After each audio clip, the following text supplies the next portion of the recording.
Yeah, bonus. All right, so bunch of things I want to talk about today, including ODPs, PA1 programming in general, things like that. But let's start if you have particular questions. Yeah. So I have like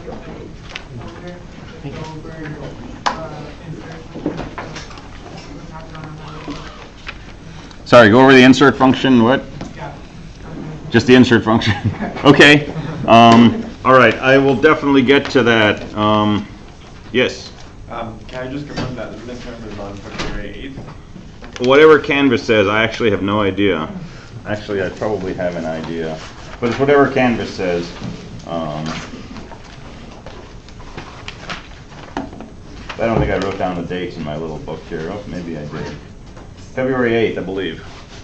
But if Canvas says there's no midterm, then that's what we're going to stick with. So Canvas is all-knowing. Interpret, like, command if it has different. If it has what? If you want to have it interpret the command, you can have two different data types.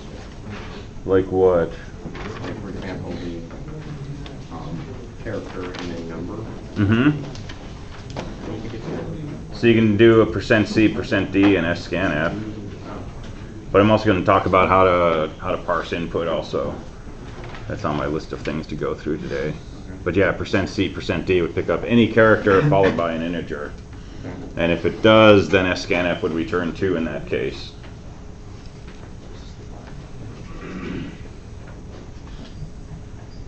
Yeah.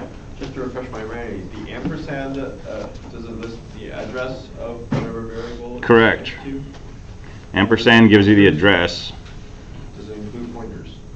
If you do ampersand pointer, it'll give you the address of the pointer. In other words, where the pointer is stored in memory. So it's always giving you the location in memory where the variable is stored.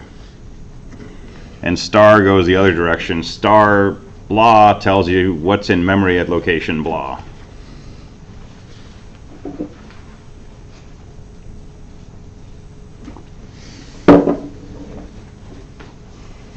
All right, so let me start with the ODPs because those are the quickest to talk through. So ODP 206, I didn't see a lot of issues with that. I haven't peeked at the grades, but sounds like there wasn't any big issues with this. No burning questions. Making a new node. So the code I used for that was something like this. New node takes an integer, returns a struct node pointer. So I have a temporary pointer called return value. I set that equal to malloc. I malloc size of struct node, because that's what I want. And then I use the arrow notation to set the data to whatever was passed to the function. I set the next field to null, and then just return retval returns that address. That is a struct node star. So the main program will pick that up and it can get to the data next. Yeah? Do you think it's important to do the if statement for malloc to see if it...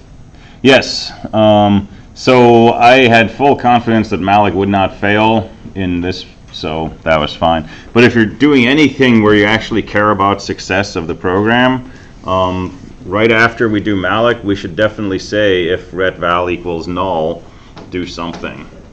Assuming there's something you want to do if you run out of memory. Without that check, what's going to happen? If we run out of memory, retval will be null. This next line will give us a seg fault. So your program will exit really quickly. But you know, if you're doing something like, let me pick on web servers this week. If you're writing a web server that's supposed to be running forever and everybody around the planet is coming to your web server to get pages because your name is Google, and you do this, if you run out of memory, you don't want your program to just exit, right, with a seg fault, because now everyone goes to Google and they get an error. So you'd want to say, you know, if this is out of memory, then do something. Go to sleep for a minute and check again, or do some cleanup, or call the user and say, hey, reboot the machine or something. What would you want us to do in the case of if, like, I put an if statement, but I just returned A? I don't know. What would you want us to do? So if you're out of memory, easiest thing to do from new node is just return null. which will happen anyway, right? But we'll segfault if we use it. So you could just return retval if it's null. And then in your main program, or in your add function, when you call new node, you could check to see, and if the new node is equal to null, then add could return that error code saying we're out of space. And this is exactly the case where your getNode function returned 0 in PA1, saying there was no space left in the array. This is saying there's no space left in the memory. This is 206. This is 206, yeah, the one that you already turned in.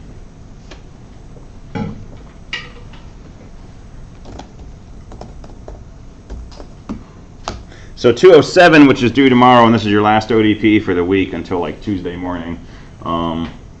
207 is actually building a little linked list out of 2 nodes. So you're making a function called link. You pass it 2 pointers to struct nodes. And what it should do is take the first node, set its next field to point to the second node. So the picture would be something maybe like this. Link A comma B. And those are struct node stars. So you don't know what A and B are. The main program is setting up the data and next fields of those in some way that you don't know. But the one thing that your link function should do is this.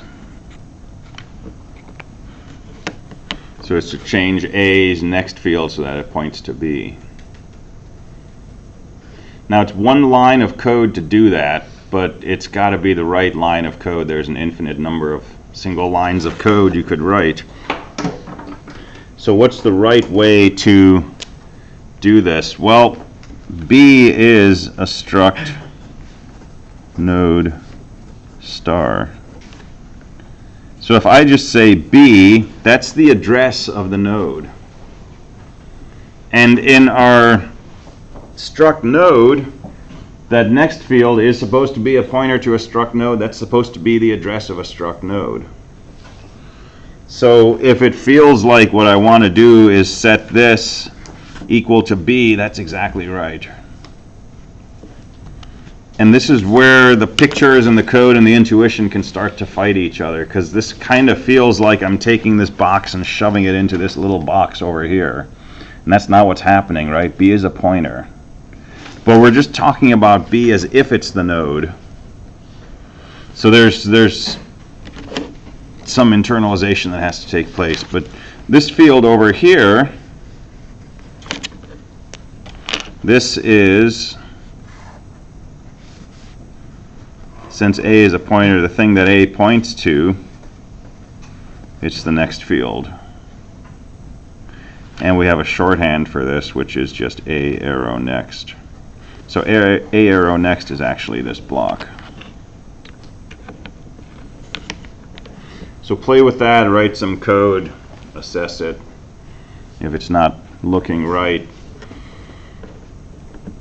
write a test program of your own. Set up some nodes A and B, put some values in there, and then run it in GDB. We're going to talk about GDB in a bit. We're going to talk a lot about GDB on Tuesday. Does GDB become important as we go through? It'll be really important in PA2, and it'll be absolutely vital in PA3. Or PA4, maybe. But we'll talk a little about that shortly.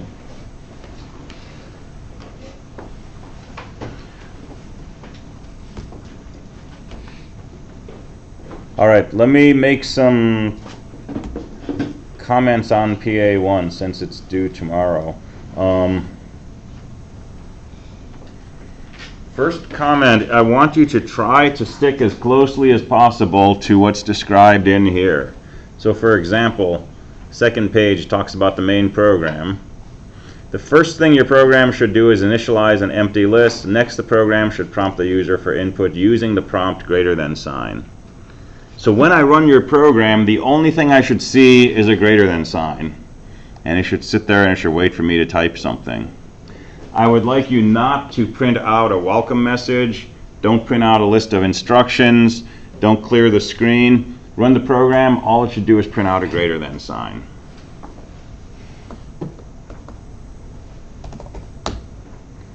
So I run main, that's all I get. If I insert a number, if it succeeds, say success. If it doesn't succeed, because the number's already in the list, you can say the node's already in the list. Single line of output. Okay, don't show me the array, don't print that out, don't tell me what index you inserted it into, success or problem. Did you want us to take care of the case if we try to insert something in the list as full? Yeah, so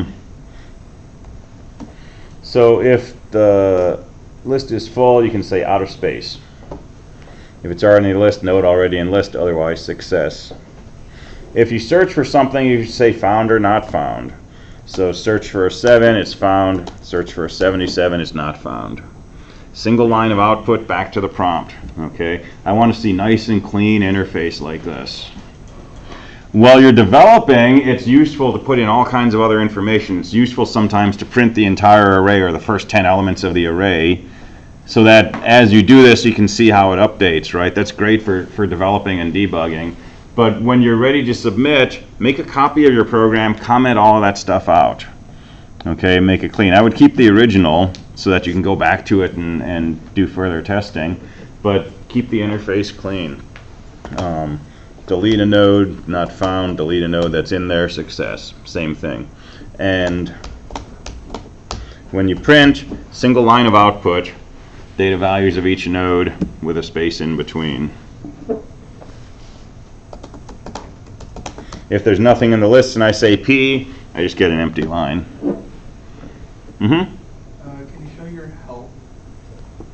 So if you type anything that it doesn't understand, then give them some help. And this one, if you want to get wordier or put it in your own format, that's fine. I'm not requiring a particular format. Just do something to tell the user, hey, here's what you can do. And if you want cows saying this or something, I'm fine with that.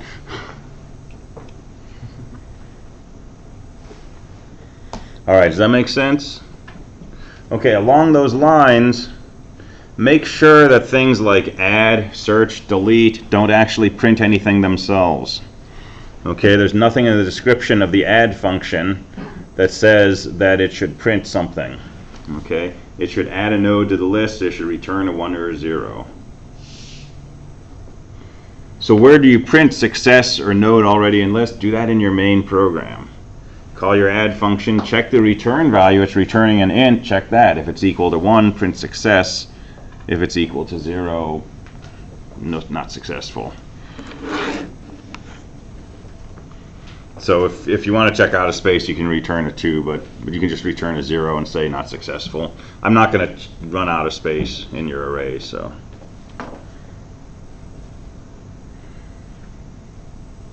All right, so all your printing, all of your reading of input and so on happens in your main program. And these functions just do what they describe. Is that clear?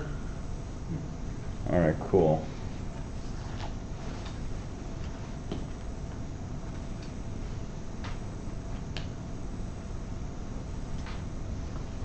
Question about that. Yeah. So if all the printing has to be in the main function, then add can return 1 for successful or 0 for unsuccessful, but there's 2 reasons that add could be unsuccessful? I'm not going to check to see if you're out of space. So if it returns 0, just say not successful. That's fine.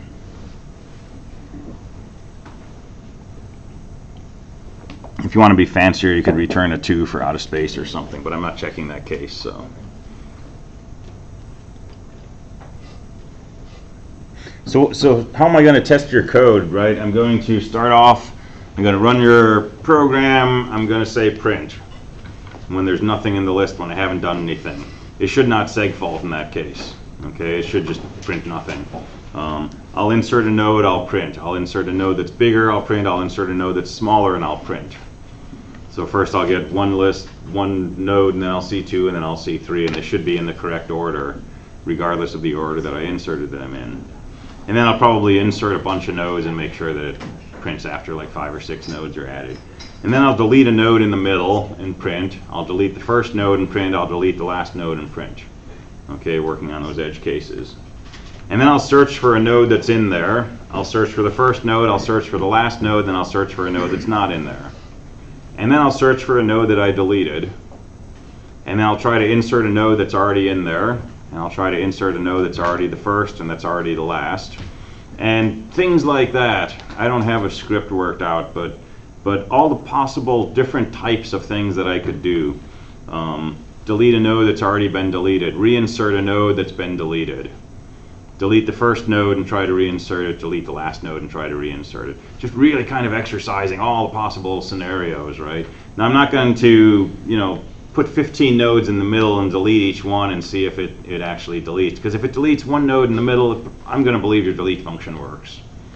But I'm definitely going to delete the first node. I'm going to delete the last one. And then I'm going to try deleting every single node. So I go back to an empty list and I'm going to print, and it should be empty, and I'll search and it should say it's not in there, and I'll try to delete and it should say not in there. And then I'll say 100%. Well, then I'll go and I'll look at your comments and your code and make sure your name's in there, and so on and so forth. And I'm definitely going to make sure that when you're inside these functions, you're actually working with the linked list as opposed to working with the array directly. Right, so the search function should not just go from 1 through 99 and check the valid flag and check the data field and see if it's equal to a number, right? That's not how we search. So the search function needs to be following from the sentinel to the next node until it gets to the end of the list, or finds the node.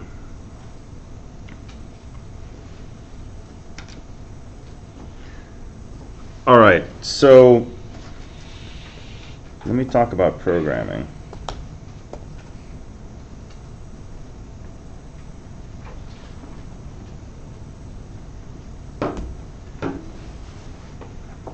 So I'm starting to get emails from people, somewhat panicked emails in some cases, saying I've been working on this for several hours and I don't know what I'm doing.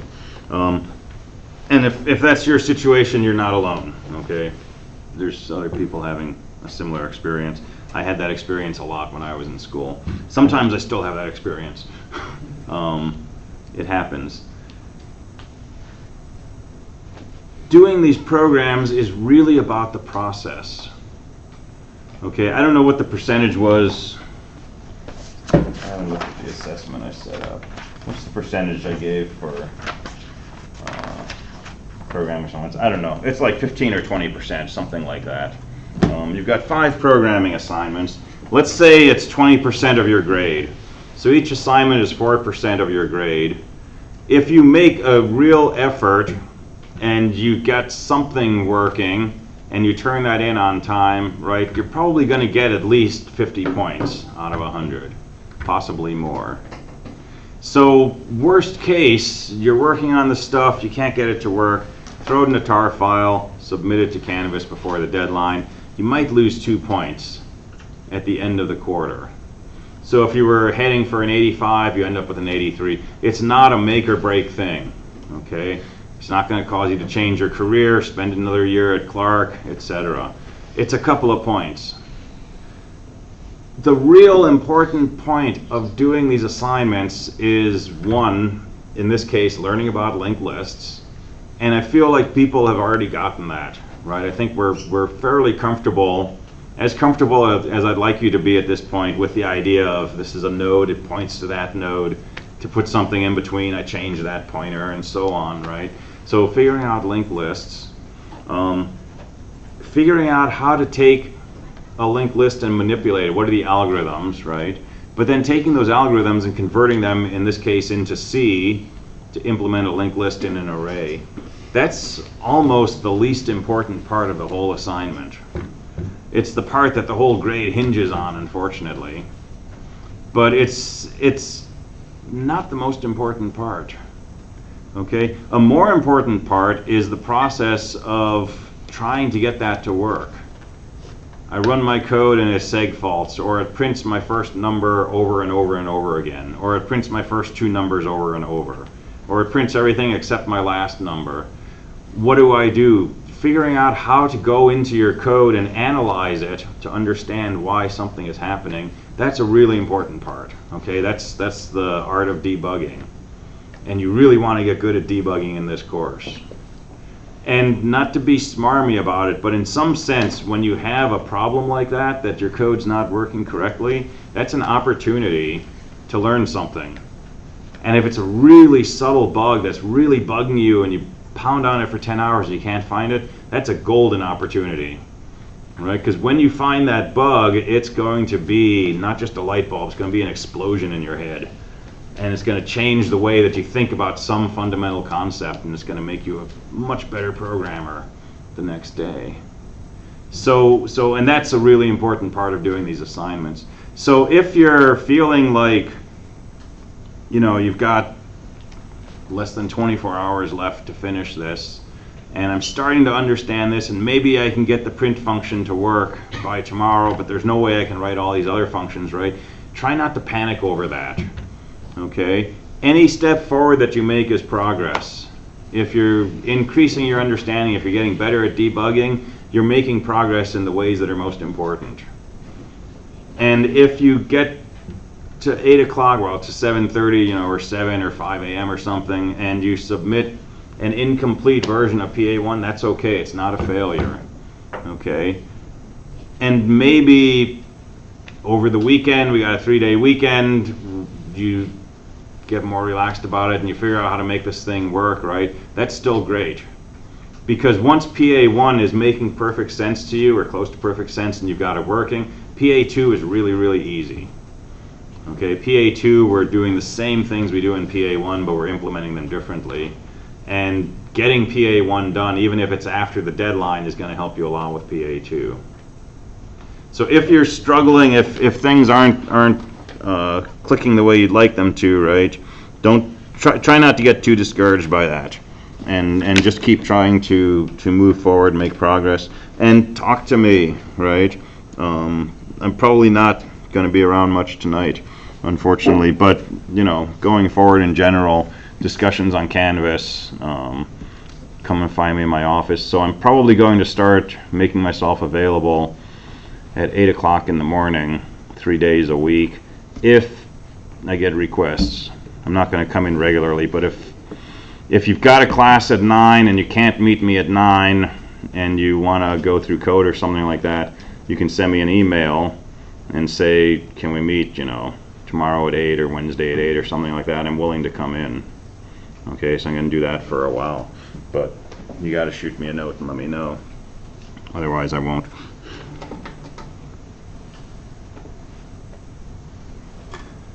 All right, so, and I'm still going to go through the add function. But let me talk about what I'm seeing from looking at people's code and from comments I've gotten and questions I've gotten. I'm going to say that in general, there's sort of 3 areas in these functions that we need to think about, and this definitely applies to the add function. There's initialization, there's looping, and there's what I'm going to call edge cases. So let me talk about the add function, and then we'll pick on the add function with these 3 categories. So let me draw the general picture.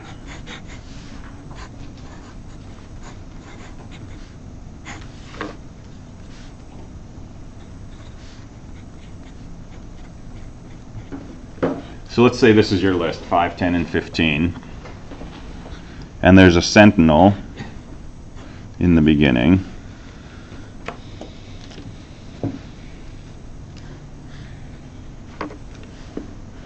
And so the sentinel is stored at index 0. And the next field of the sentinel is the index in the array where the next node is stored. So let's say this is stored at index 17 for whatever reason. So this value down here would be 17, and it says go to element 17 in the array, that's where this node is.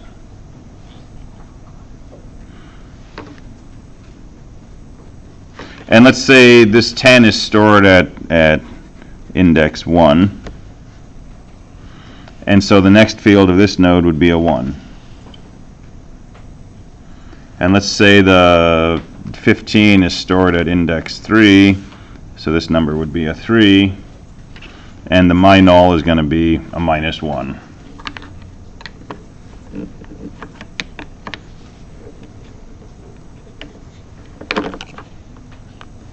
And let's say we want to add 13.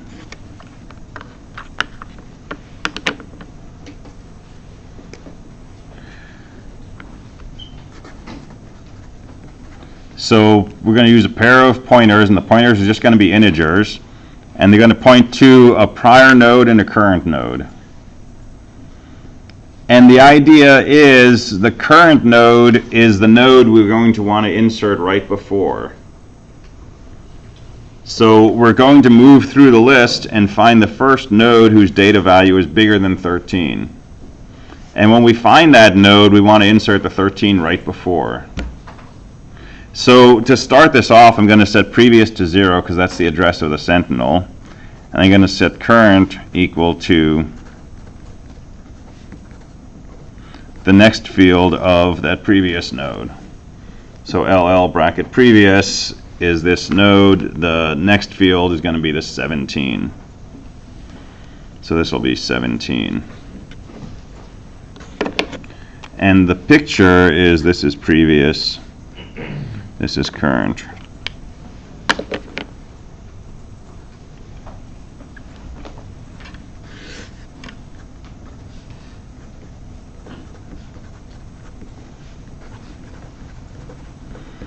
So here's the number we're inserting. I'm just calling it num. So is the current node's data bigger than the number we're inserting?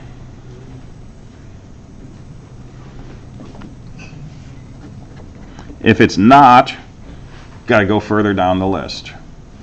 So no, move down the list. So we want current to point to the node after current.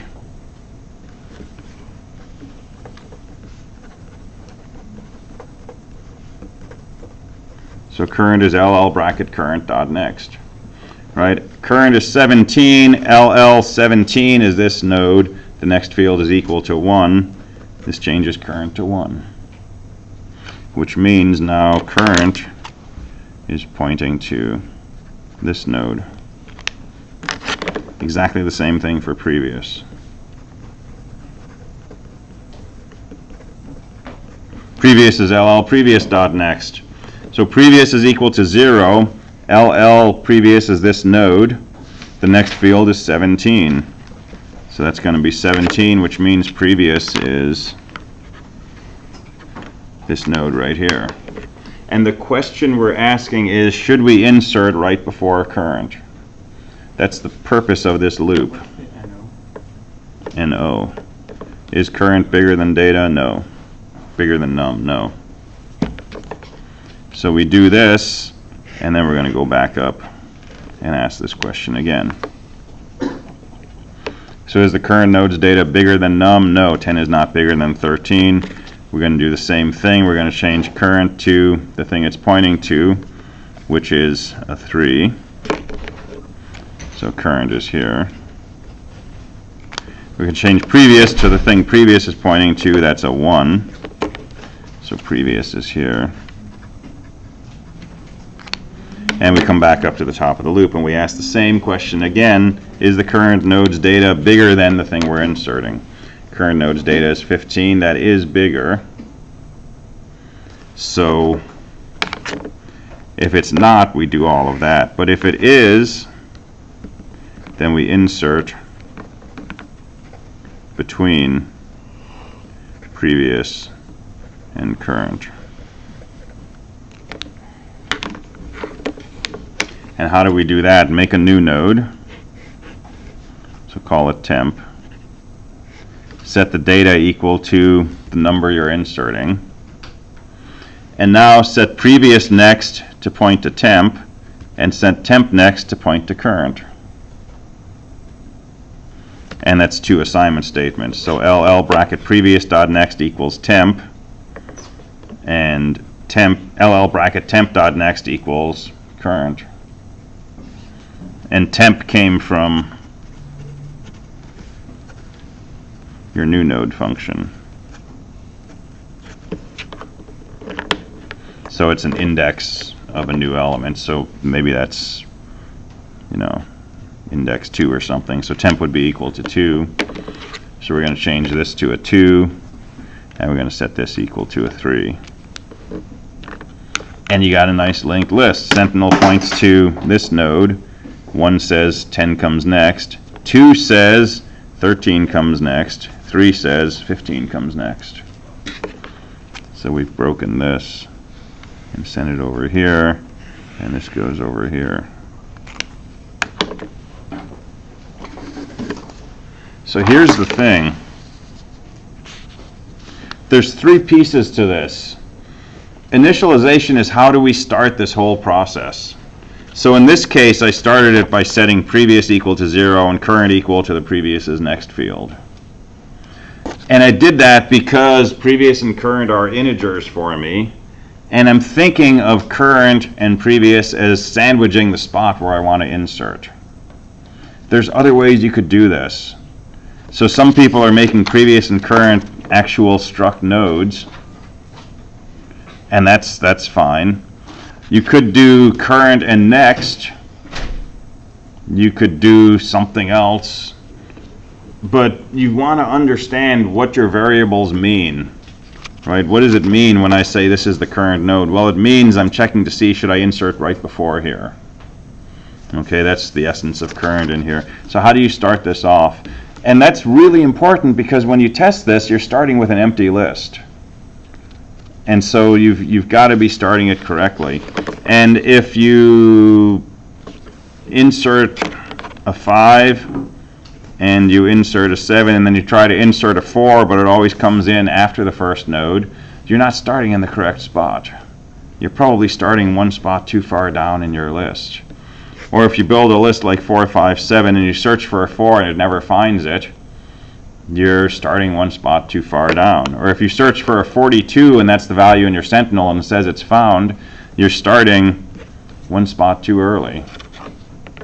So how do you begin? How do you set up things to go through this while loop? That's the first challenge. There's usually a while loop that's doing some kind of thing over and over and over again. For a search function, it's just moving through searching for data. For an add function, it's moving through searching for the right spot to do an insertion. And a big challenge is here is what is the while condition? So this example we were inserting before we got to the end of the list. But if I was inserting a 25, this is never going to be true. Right? Every piece of data in my list is smaller than the number I'm inserting. So I can't just do this in a while statement because I might run out of nodes. I really want to do a while statement while there's still nodes to look at. So what should that while condition be? Well, it could be while current is not null, it could be while current next is not null, it could be while previous next is not null, or previous is not null. It could be a lot of different things.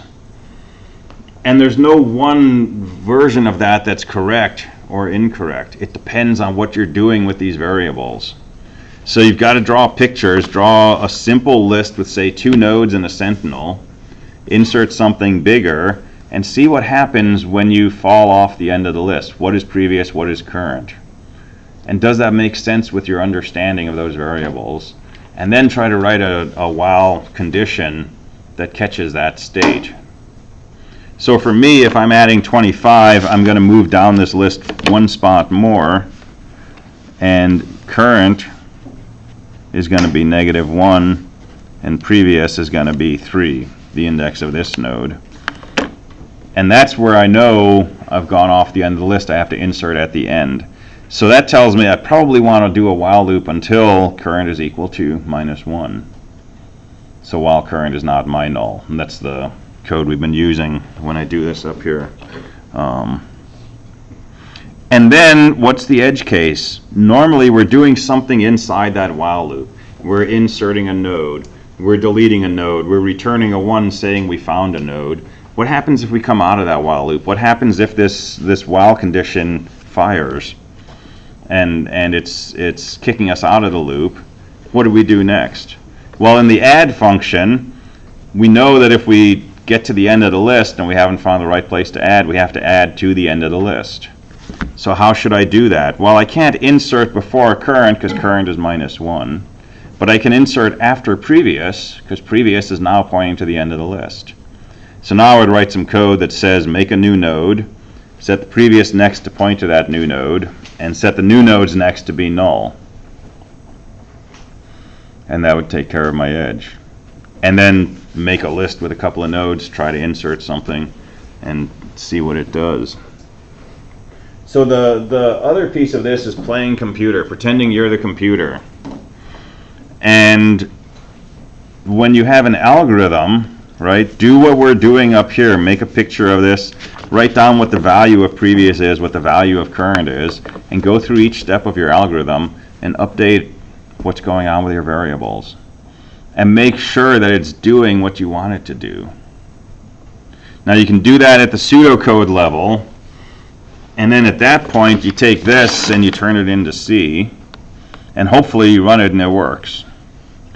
If you run it and it's not working, it's giving you a seg fault, or it's printing your node infinite number of times or something like that, then you got to go through your code and pretend you're the computer.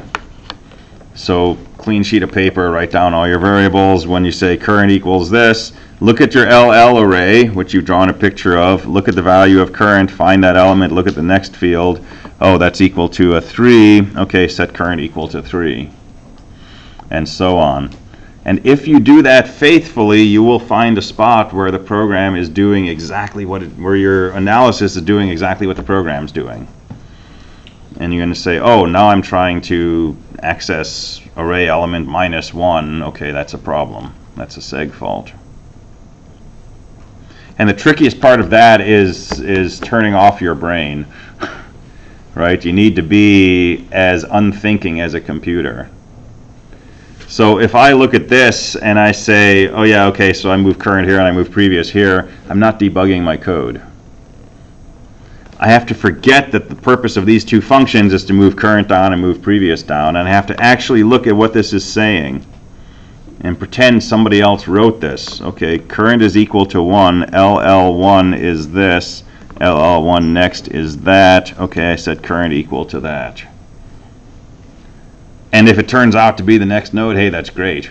That's what you wanted it to. But you know, at some point you're going to do that, and it's going to point to the same node that it did before, and you're going to say, aha, okay, it's not updating current correctly. And now you know exactly where the issue is, and so now you start taking this apart, and you'll find that, you know, you had previous instead of current or something like that. And this takes practice. The more you do it, the quicker it becomes, and the less likely you are to make errors in the future. But it's a process, it takes practice, which is why it's really important when you find bugs, don't just try to make them go away, right? Try to figure out what they're doing, try to understand them. Because if every time you get a bug you just like swat it, and you change your code and now your code works, you still don't understand why that bug got in there, how to detect it, how to get rid of it.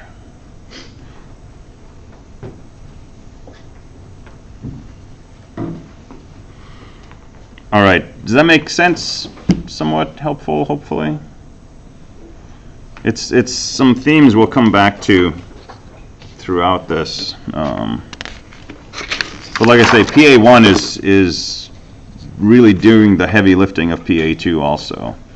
So the effort you spend in here will actually pay double.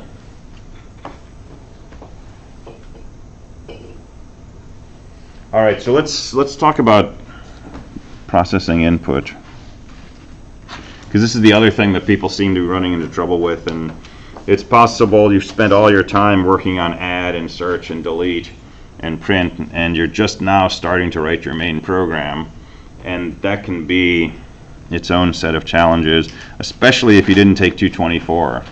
If you're CE and you're just doing 222 directly from 121. So let me talk about processing input. So we really have 5 legal commands that a user can type. They can say I space followed by a number, to insert S space followed by a number, D space followed by a number, the P command or the X command. And that's really all that's legal. The numbers can be anything, positive, negative, 0. But those are your basic 5 commands. So the first thing is, don't use scanf, okay? And don't use A to I. Use scanf and fgets. Right, okay, sorry. Didn't mean to scare people. Okay, but bare scanf doesn't even exist to us. Okay, so,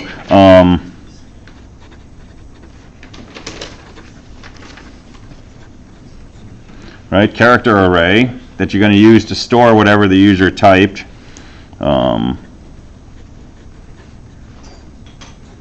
Print out a prompt, and then to read input from the user, stick with fgets. So fgets, name of the array, length of the array, standard in. And that waits until the user types something, hits the enter key, and then whatever they typed is in this character array called input. Okay, so that's ingesting from the user, and then we're going to analyze that input. And that's what we're going to use scanf for, and maybe some other things.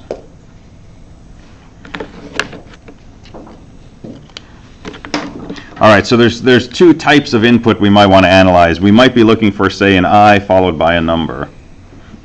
So we can say scanf input, comma, I space %d.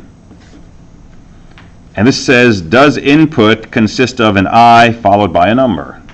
In other words, is it a command like this?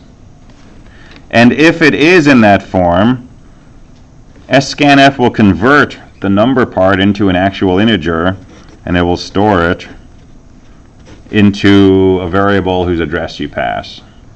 So you have something like integer value.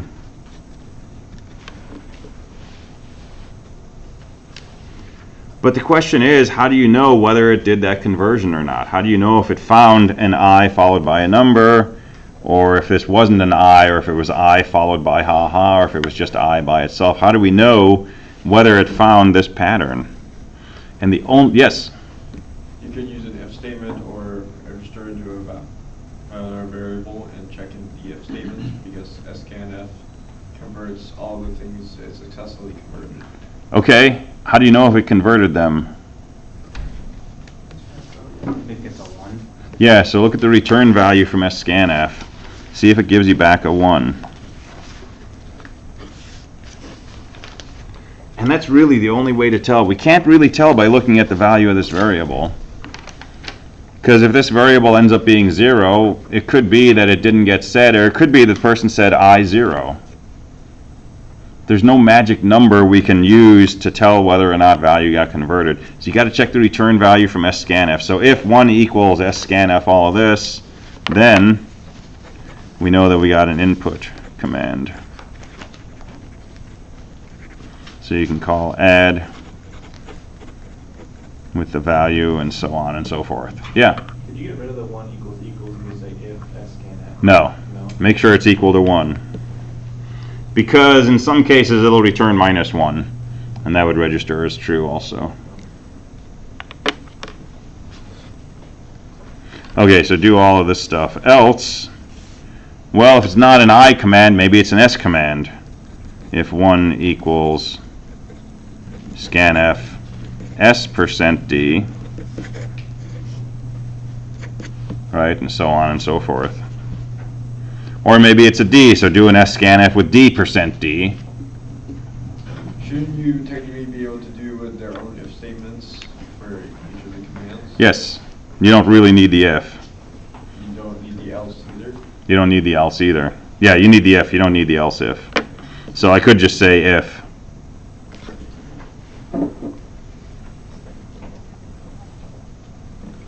Okay, the other thing is maybe we're just looking for the command P. So don't have to use scanf for that. We can really just say if input bracket 0 equals quote P. And if it does, call the print function. Now this just checks if the first thing they typed was the letter P. So if they type print instead of P, this will still print. I'm okay with that. I said that's all right. Okay, else if input 0 equals X, and probably we can just return here because that's the exit request. The reason I'm using else is because then we can say else. We know that there's an error in their input. So print out a nice little message here saying, hey, these are your legal commands, try again. So you could call a help function, or you could put a bunch of print statements there or something like that. And there's your whole main program. Throw this all in a big loop and just do this forever. And you get out of this when the user types an X, it returns. You didn't use fscanf for the P. I did not. Check. So I could scanf as a %C and then see if the thing that got converted was a P, but that's really just checking to see if input bracket 0 is a P. Right? So scanf is useful when we have something like an integer or a double or a float or something, and we want to convert it from a bunch of characters to, say, an integer or a double number. But if we're just looking for characters, we don't usually need scanf. We can just take the first character, that's input bracket 0, see if it's a P, see if it's an X. If we're looking for a word, we could use string compare. So mainly two kinds of ways that we're going to look at our input. So scanf if we're doing conversions, and just comparison if we're just looking for a character or two.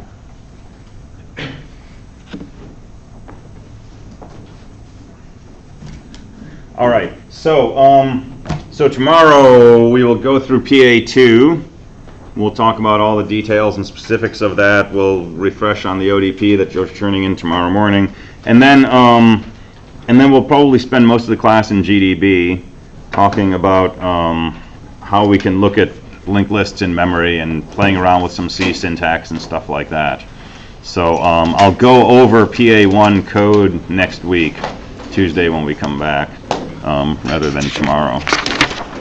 All right, so I will see you tomorrow.